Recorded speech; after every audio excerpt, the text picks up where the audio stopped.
नमस्कार,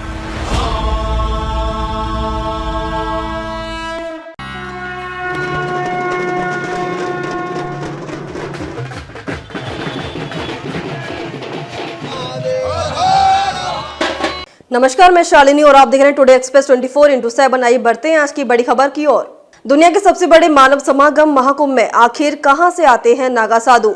कैसे बनते हैं नागा साधु? क्या है नागा साधु की परंपरा?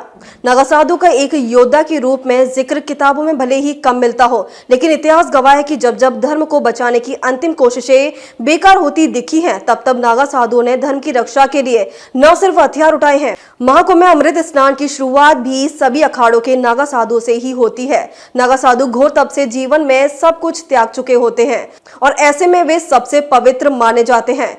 नागा साधु के स्नान के बाद ही अन्य साधु और श्रद्धालु कुंभ स्नान करते हैं। कुंभ के समाप्त होने के बाद नागा साधु वहां की पावन मिट्टी को शरीर पर लपेटकर वापस अपने आश्रम या एकांतवास में चले जाते हैं। इसके बाद फिर से अगले कुंभ के दौरान संत समागम में शामिल होने के लिए आते हैं। महाकुंभ यूपी के प्रयागराज में शुरू हो रहा है। इस बार के कुंभ में 40 करोड़ से ज्यादा लोगों के एकजुट होने की संभावना है, जिसके लिए सुरक्षा के पुख्यात इंतजाम किए गए हैं। श्रद्धालुओं के साथ साथ कुंभ के लाखों की संख्या में साधु संत पहुंचते हैं और उनके लिए भी खास तैयारी की जाती है। लेकिन हर बार कुंभ में जुटने वाले नागा साधु कौतूहल का विषय बने रहते हैं। नागा साधु के बिना कुंभ की कल्पना तक नहीं की जा सकती। हम आपको बताते हैं कि कोई सन्यासी कैसे नागा साधु या साध्वी बनते हैं और कब से ये परंपरा चली आ रही है। कुंभ के दौरान विभिन्न अखाड़ों में नागा साधु का अमृत स्नान होता है, जहां महिला नागा साधु भगवा वस्त्र पहनकर रहती हैं। वहीं नागा साध्वी कभी सार्वजनिक रूप से निर्वस्त्र नहीं रहती हैं। नागा साधु जैसे लंबे बाल रखते हैं, वहीं नागा साध्वी मुंडन कराकर रहती हैं और पूरी तरह से ब्रह्मचर्य का पालन करती हैं। देश विदेश से आई हुई साध्वियों का जमावड़ा भी कुंभ में लगा हुआ है। कुंभ में महिला साध्वी ने बताया कि कुंभ में नागा साध्वियों की परंपरा रहती है। पहले नागा साध्वी जूना अखाड़े का हिस्सा होती थी, लेकिन अब एक अलग शाखा बनाई गई है। उन्होंने बताया कि नागा साध्वियों के नियमों भी साधुओं की तरह कठोर होते हैं। कुंभ में आकर्षण का सबसे बड़ा केंद्र माना जाता है। नागा साधु अपने जीवन को तपस्या करके अद्भुत बनाते हैं। बबूत में लिपटा शरीर और तन पर गेरुआ वस्त्र इनकी पहचान है। साथ ही माथे पर त्रिपुट, गले में रुद्राक्ष और हाथ में त्रिशूल इनकी मौजूदगी का आभास दिलाता है।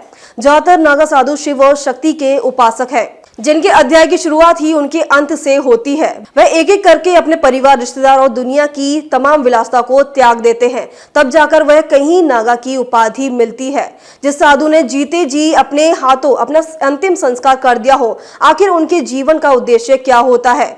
नागा साधु का एक योद्धा रूप के रूप में जिक्र किताबों में भले ही कम मिलता हो, लेकिन इतिहास गवाह है कि जब जब धर्म को बचाने की अंतिम कोशिशें बेकार होती दिखी हैं, तब तब नागा साधुओं ने धर्म की रक्षा के लिए न सिर्फ हथियार उठाए हैं, बल्कि जान देकर या जान लेकर धर्म की रक्षा की है। नागा साधुओं ने अपने समय में सनातन को बचाने के लिए बड़े बड़े युद्ध किए हैं। धर्म रक्षा के मार्ग पर चलने के लिए नागा साधुओं ने अपने जीवन को इतना कठिन बना लिया ताकि विपरीत परिस्थितियों का सामना कर चुनौतियों से निपटा जा सके, क्योंकि जब कोई अपने जीवन में संघर्ष नहीं करेगा तो वह धर्म की रक्षा कैसे कर पाएगा। कहा यह भी जाता है कि जब 18वीं शताब्दी में अफगान लुटेरा अहमद शाह अब्दाली भारत विजय के लिए निकला, तो उसकी बर्बरता से इतना खून बहा कि आज तक इतिहास के पन्नों में अब्दाली का जिक्र दरिंदे की रूप में किया जाता है, जिसने जब गोकुल और वृंदावन जैसी आध्यात्मिक नगरी पर कब्जा करके दरिंदगी शुरू कर दी, तब राजाओं के पास भी वो शक्ति नहीं थी जो उससे टकरा पाते। लेकिन ऐसे में हिमालय की कदराओं से निकली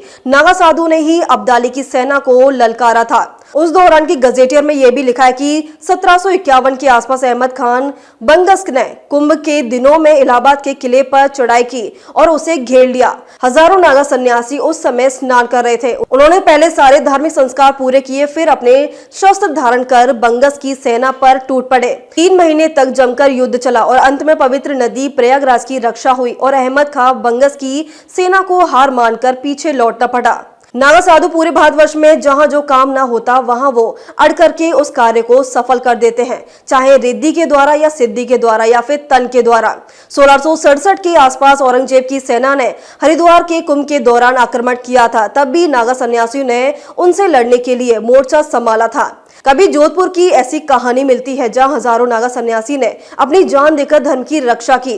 कभी हरिद्वार में तैमूर लंग के समय के टकराव की कहानी मिलती है। नागा साधु धर्म के खातिर अपनी जान बान सम्मान के लिए हमेशा कड़ी से कड़ी टक्कर देते रहते हैं और अपनी तपस्या जारी रखते हैं। लेकिन आजादी के बाद से नागा साधु ने शस्त्र न उठाने का फैसला लिया, क्योंकि देश की रक्षा के लिए हमारे वीर जवान अपनी जिम्मेदारी संभाल चुके हैं।